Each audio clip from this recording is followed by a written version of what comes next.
श्री परमात्मने नमः। समय समय पर हमारे जो ऋषिगण हैं, मुनिगण हैं, योगी हैं, यति हैं, ध्यानी हैं, ज्ञानी हैं, ये कुछ न कुछ ऐसा काम करते हैं जिससे जनहित हो। कारण जन साधारण उस गूढ़ रहस्य को नहीं समझ पाएगा जो एक ज्ञानी, ध्यानी और विद्वान लोग समझेंगे। तो इन लोगों ने ये सोचा कि ऐसी कौन सी उपाय है जिसे बताया जाए और लोग उसका पालन करके अपने जीवन को बेहतर तरीका से जी सकें, सुख समृद्धि को पा सकें, शांति को पा सकें, चिंता से मुक्त हो सकें। तो उन्होंने ये कहा कि हमारे जो ग्रंथ हैं ये बड़े ही विशाल हैं, बड़े ही विशाल हैं, और इन ग्रंथों को मुख्य रूप से 4 वेद, 6 शास्त्र, 18 पुराण, 108 स्मृतियां, उपनिषद तथा और भी तमाम ग्रंथ हैं। इसके साथ साथ रामायण, भागवत, गीता, इन सब का उन लोगों ने एक निचोड़ बताया कि न तो किसी के पास इतना वक्त है, न तो हर आदमी इसको समझ पाएगा, ना ही इसका निचोड़ निकाल पाएगा। अब इसका क्या निचोड़ है, इसके पहले मैं एक कहानी सुनाना चाहता हूं कि कोई भी सत्कर्म करने से पहले क्या जरूरी है, आदमी का मन कैसा होना चाहिए, आदमी का विचार कैसा होना चाहिए। मैं आज आप लोगों को एक राजा और एक सेठ की कहानी सुनाने जा रहा हूं, उसके बाद मैं अपने टॉपिक पर आऊंगा। एक राजा और एक सेठ बड़े सत्संगी थे। राजा के यहाँ रोजाना प्रभु की कथा होती थी, सत्संग होता था, और दोनों आदमी बड़े प्रेम से प्रभु की कथा को सुनते थे। एक दिन जब सेठ आया तो राजा के मन में ये विचार आया कि अगर ये सेठ मर जाए तो इसकी जितनी संपत्ति है वो सरकारी खजाने में आ जाए। राजा के मन में ऐसा विचार तो आया, लेकिन ऐसा विचार क्यों आया? अब राजा ने सोचा तो राजा बहुत दुखी होने लगे कि आखिर ऐसा विचार मेरे मन में आया क्यों। दूसरे दिन जब सेठ आया तो उन्होंने सेठ से कहा कि हे सेठ, मेरे मन में ऐसा विचार आया, क्या तुम्हारे मन में कुछ इस तरह का विचार आया था? इस तरह का विकार हमारे मन में क्यों आया? तुम सही सही बताओ। सेठ ने कहा, हाँ सरकार, मेरे मन में ये विचार आया, अगर राजा मर जाए तो मेरा बड़ा लाभ होगा। राजा ने कहा, कैसे? कहा, सरकार, मैं चंदन का व्यापारी हूं और मेरा चंदन इतना बिक नहीं रहा। हमने सोचा अगर राजा साहब की मौत हो जाती तो मेरा जितना चंदन है सब बिक जाता और मैं बहुत अमीर हो जाता। तो राजा ने कहा कि अब मेरी बात समझ में आ गई मेरे में कि आखिर हमारे अंदर विकार क्यों आया, मैंने तुम्हारे लिए ऐसा क्यों सोचा, जबकि हम भी सत्संगी, तुम भी सत्संगी। हम दोनों के बीच में एक स्वार्थ आ गया। तो जहां स्वार्थ आ जाता है, यह स्वार्थ ही सब समस्या की जड़ है। यह स्वार्थ आदमी को पतन की तरफ ले जाता है। राजा ने कहा कि अरे सेठ, तेरे दिमाग में ऐसा विचार आया क्यों? ये भी विचार आ सकता था कि मुझे चंदन का एक दरवाजा बनवाना है, ठाकुर जी के लिए एक सिंहासन बनवाना है, या ठाकुर जी के लिए एक रथ बनवाना है। ये विचार क्यों नहीं आया? कहने का मतलब कि व्यक्ति को अपने सोच को सही रखना चाहिए, अच्छी तरह से सोच समझ करके बोलना चाहिए, शुभ बोलना चाहिए, क्योंकि जिस तरह की सोच होगी उसी तरह का एक विचार बनेगा और उसी तरह की वाणी निकलेगी और हमारा मन दूषित हो जाएगा। तो हम जैसा दूसरे के विषय में सोचते हैं, ये समझना चाहिए कि दूसरा भी मेरे विषय में उसी तरह से सोचेगा। इसलिए सबके विषय में आप भाई अच्छा सोचिए, भला सोचिए, सबका भला हो। कभी भी स्वार्थ में आकर के किसी के प्रति ऐसा न सोचिए कि उसका अहित हो। अब देखिए, हमारे समस्त ऋषि मुनियों ने हमारे ग्रंथों का क्या निचोड़ निकाला। उन्होंने ये निचोड़ निकाला कि नाम से बढ़कर के इस दुनिया में कुछ नहीं है। समस्त ग्रंथों का जब सार निकाला, वेद, पुराण, उपनिषद, स्मृतियां, गीता, रामायण, भागवत, तो ये आया कि प्रभु का नाम सब पढ़ करके आप क्या पाओगे? प्रभु का नाम। क्योंकि जिन जिन लोगों ने इन नाम में रमण किया उनका पारलौकिक सुधर गया, प्रभु के परम कृपा पात्र बन गए। अब आप देखिए गीता में प्रभु क्या कह रहे हैं। प्रश्न जब अर्जुन करने लगे तो सबका निचोड़ गीता की अंतिम लाइन प्रभु ने बताया, नाम संकीर्तनम यस्य सर्व पाप प्रणाशनम प्रणामो दुख समनस्तम नमामि हरि प्रियम। कह रहे हैं कि नाम संकीर्तनम यस्य, जिसके नाम के संकीर्तन से समस्त पाप मिट जाते हैं, प्रभु के नाम के संकीर्तन से, और प्रणाम करने से किसी भी तरह का दुख हो वह दूर हो जाता है, उसका समन हो जाता है। दैविक भौतिक तापा। वैसे मैंने इस चीज का बड़ी बृहद व्याख्या नामामृत और कथामृत, इसके बहुत पहले मैंने भरा हुआ है, आप उसको सुनिए, नामामृत एवं कथामृत। उसमें बृहद व्याख्या मैंने किया। यहाँ संक्षिप्त में चल रहे हैं, कुछ खास बातें आप लोगों को बता दें कि नाम यानी प्रभु का नाम, यही सबका सार है, यही सत्य है, यही साथ जाएगा। हम यहाँ जो भी कर लें कुछ भी साथ नहीं जाएगा, सब यहाँ रहने वाला है। जाएगा क्या? ये प्रभु का नाम। अब देखिए इस परम मंत्र को शिव जी ने हमेशा अपने पास रख लिया, अपने मुख में रख लिया, अपने हृदय में रख लिया। यहाँ तक कि जब उन्होंने हलाहल विष को पिया तो भी उसको कंठ में धारण कर लिया कि हृदय में तो हमारे प्रभु का नाम है, अगर हम इसके नीचे ले जाएंगे तो कहीं हमारे प्रभु के ऊपर इसका बुरा असर न पड़ जाए। मंगल भवन अमंगल हारी उमा सहित जय जपत पुरारी। गणेश जी को देख लीजिए, राम शब्द लिख करके 7 बार परिक्रमा किया और आज प्रथम पूजनीय हो गए। इस नाम का प्रभाव देखिए, जिसने भी इसको धारण किया। हनुमान जी को देखिए, सुमिर पवन सुत पावन नामू अपने बस कर राखें रामू। यह जो नाम है कलयुग में तो विशेष रूप से तुलसीदास जी ने अपने रामायण में, रामचरितमानस में राम नाम की विशेष महत्ता को दिखाया है। उन्होंने लिखा है कि कलयुग जोग यज्ञ नहीं ध्याना एक आधार राम गुण ग्रामा। कि कलयुग में न योग होगा, न यज्ञ होगी, न मंत्र की जो है माला जपी जाएगी, कारण यह सब काम नहीं आएगा। कारण आज का जो मानव है, जो कलयुग का मानव है, वह व्यसनों में फंसा हुआ है, नशा में फंसा हुआ है। उसको कोई न कोई नशा चाहिए और ध्यान के लिए, एकाग्रता के लिए नशा से मुक्ति चाहिए। चाहे वह भौतिक नशा हो, चाहे आंतरिक नशा हो, उससे दूरी चाहिए।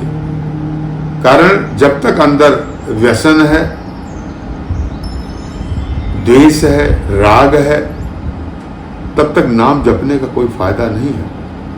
इन सबको हटाना पड़ेगा, अपने पुण्य को बढ़ाना पड़ेगा, जिससे कि पाप का क्षय हो। पुण्य तो प्रभु के चरणों में अर्पण किया जाता है, लेकिन पाप यह अर्पण नहीं किया जाता। पाप को व्यक्ति को खुद भोगना पड़ता है। इसलिए बहुत ही सावधानी पूर्वक कर्मों को करना चाहिए। हमारे हर एक कर्म का परमात्मा साक्षी है। कारण एक डाल की वृक्ष पे दो पंछी बैठे हैं, एक कर्म कर रहा है और एक साक्षी भाव से देख रहा है। कर्म यह जीव कर रहा है और वह आत्मा जो हमारे अंदर ही है, हमारे अंदर ही है, हमारी चेतना है, जिससे हम बोल रहे हैं, हाथ पैर मेरा हिल रहा है, हम देख रहे हैं, सुन रहे हैं, तो ये साक्षी भाव से देखता रहता है। और जो भी व्यक्ति कर्म करता है वो उसमें डाल दिया जाता है, उसके प्रारब्ध में वो प्रारब्ध बनता है। तो कलयुग का मानव नशा तो छोड़ नहीं सकता, उसको विधि की जानकारी नहीं है। इन्होंने बड़ा ही कलयुग ने कहा कि इसमें सिर्फ प्रभु का नाम ही भवसागर से पार करा देगा। इसमें अलौकिक शक्ति है। यह जो नाम है यह ब्रह्म स्वरूप है। इस नाम के जाप से सुख मिलेगी, शांति मिलेगी, समृद्धि मिलेगी और अंत में मोक्ष भी मिलेगा। यह मोक्ष तक देने वाला है। ईश्वर के आधार के बिना जीव निराधार है। जिंदगी भर हाय हाय हाय हाय करता है, भोगों को संग्रह करता है, अपनों को भोग देता है, ये सामग्री वो सामग्री, ये सुविधा वो सुविधा, अंत में न वो रहता है न जिसको भोग देता है वो रहता है। और हाथ मलते हुए हाय हाय करते हुए जब ऊपर जाता है, कहता हाय मैंने अपने लिए कुछ नहीं किया, सबके लिए तो सब कुछ किया, लेकिन आत्मा के उत्कर्ष के लिए मैंने कभी कुछ नहीं सोचा, कभी कुछ नहीं किया। जब यह जीव ऊपर जाता है तो वहां जमराज पूछते हैं, अरे पापी जीव, अरे नरकगामी, हे पापी, क्या तूने कभी केशव का नाम नहीं लिया? कभी केशव का नाम लिया होता तो आज तू यहाँ नहीं आता। इस पे एक कहानी आती है। एक जीव मर करके गया, उससे भी यही सवाल जमराज ने किया, अरे पापी जीव, क्या कभी तूने केशव का नाम नहीं लिया? उसने कहा नहीं नहीं, रुकिए रुकिए, मैंने एक बार लिया है। कहा एक बार लिया है? कहा हाँ। कहा उसका पहले आप देख लीजिए कितना फल होता है। अब जमराज ने सोचा कि प्रभु के नाम का मैं कितना फल बताऊं। ब्रह्मा जी के पास गए। ब्रह्मा जी ने कहा ये तो मैं भी नहीं बता सकता कि राम के नाम का क्या महत्व है, क्या फल है, इसका कितना फल इसको दिया जाए। शंकर जी के यहाँ गए, विष्णु जी के यहाँ, अंत में जो लोग पहुंच गए वैकुंठ, भगवान को याद किया, प्रकट हुए। वह जीव भी साथ साथ था। लोगों ने भगवान से यही प्रश्न किया, भगवान मुस्कुराए। देवताओं ने पूछा, जमराज ने पूछा, प्रभु आप मुस्कुरा क्यों रहे हो? कहें आप लोगों के नादानी पे मुस्कुरा रहा हूं। एक बार के नाम लेने से आज मेरे सामने खड़ा है, नारायण के सामने आ गया, फिर भी तुम लोग पूछ रहे हो कि मेरा नाम लेने का प्रभाव क्या है? इसलिए मैं समस्त प्राणियों से यही कह रहा हूं कि उठते बैठते सोते जागते अपना कर्म करते हुए प्रभु को हमेशा याद रखें। देखिए अब हम आपको पांडव गीता से कुछ बात बताते हैं कि इस नाम का कितना प्रभाव है, इस नाम का कितना प्रभाव है। हम पांडव गीता से बता रहे हैं आपको। गौतम ऋषि कह रहे हैं, गौतम वाच, गोकोटि दानम ग्रहणेषु काशी प्रयाग गंगा युत कल्पवासः यज्ञायुतम मेरु सुवर्ण दानम गोविंद नाम स्मरणेन मात्र तुल्यम। कह रहे हैं गौतम जी, करोड़ों गौओं का दान, ग्रहण में काशी का स्नान, प्रयाग में गंगा तट पर 10,000 कल्प पर्यंत वास करना, 10,000 यज्ञ करना और मेरु पर्वत के बराबर स्वर्ण का दान करना, ये सभी गोविंद के नाम के एक बार स्मरण के समान है। इतना आप करिए या एक बार गोविंद का नाम ले लीजिए। कृष्ण कथा में स्नान जरूर करिए। देखिए पांडव गीता क्या कह रही है। सूत जी कह रहे हैं, तत्रैव गंगा यमुना च तत्र गोदावरी सिंधु सरस्वती च सर्वाणि तीर्थानि वसन्ति तत्र यत्र च्युतोदार कथा प्रसंगः। सूत जी ने कहा, जहाँ भगवान की श्रेष्ठ कथा होती है वहीं गंगा यमुना गोदावरी सिंधु और सरस्वती आदि सभी तीर्थ वास करते हैं। इसलिए कथा प्रसंग आप लोग जो है हमेशा सुनिए, प्रभु का नाम स्मरण करिए। पांडव गीता में देखिए क्या लिखा गया है। जन्मांतर सहस्त्रेण तपो ध्यान समाधिना नराणाम क्षीण पापानाम कृष्णो भक्ति प्रजायते। नारद जी कह रहे हैं, हजारों जन्मों के किए हुए तप ध्यान और समाधि के द्वारा क्षीण पाप वाले मनुष्यों की भक्ति कृष्ण में उत्पन्न होती है।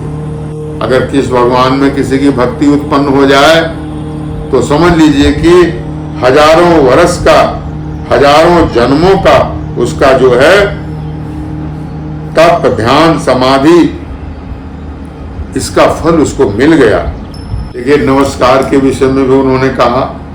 पांडव गीता में लोमस ऋषि क्या कहते हैं, नमामि नारायण पद पंकजम नमामि नारायण पाद पंकजम न करोमि नारायण पूजनम सदा वदामि नारायण नाम निर्मलम स्मराम नारायण तत्त्वमभ्यम। लोमस ने कहा, मैं नारायण के चरण कमलों को नमस्कार करता रहता हूँ, नारायण का पूजन करता रहता हूँ, सदा नारायण के निर्मल नाम का उच्चारण करता रहता हूँ और अविनाशी नारायण रूपी तत्व का स्मरण करता रहता हूँ। क्योंकि यत्र योगेश्वरः कृष्णो यत्र पार्थो धनुर्धरः तत्र श्रीर्विजयोर्भूतिर्धुवानीतिर्मतिर्मम। जहाँ योगेश्वर कृष्ण हैं, जहाँ उनके मित्र उनके सखा धनुर्धारी गांडीव धनुर्धारी अर्जुन है, उसी जगह नीति है, धर्म है, यश है, सब कुछ वही है। इसलिए उस परात्पर ब्रह्म की हमेशा पूजा करिए, उपासना करिए, नाम स्मरण करिए। आप सोने जाते हैं उसके पहले प्रभु के नाम का स्मरण करके सोइए। श्वासा में नाम ले लीजिए, राम ओम, 2 अक्षर का कोई भी नाम, ये सुलभ होता है। आप जब जगने वाले हैं तो सबसे पहले अपना हाथ देख करके प्रभु का नाम उच्चारण करिए, क्योंकि उनके नाम में मंगल है।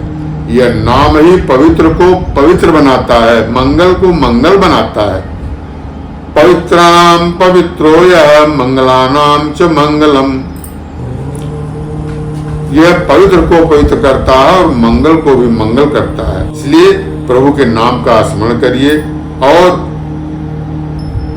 उस जनार्दन को जो चराचर का स्वामी है, उत्पत्ति पालन और संहार कारक है, जो सच्चिदानंद स्वरूप है, जो कण कण में व्याप्त है, उसका ध्यान करिए, उसको नमस्कार करिए। सच्चिदानंद रूपाय विशोधपत्यादि हेतवे तापत्रय विनाशाय श्री कृष्णाय वयं नमः। यस्य हस्ते गदा चक्रम गरुणो यस्य वाहनम शंख चक्र गदा पद्मी सौम्य विष्णु नमोस्तुते। हरि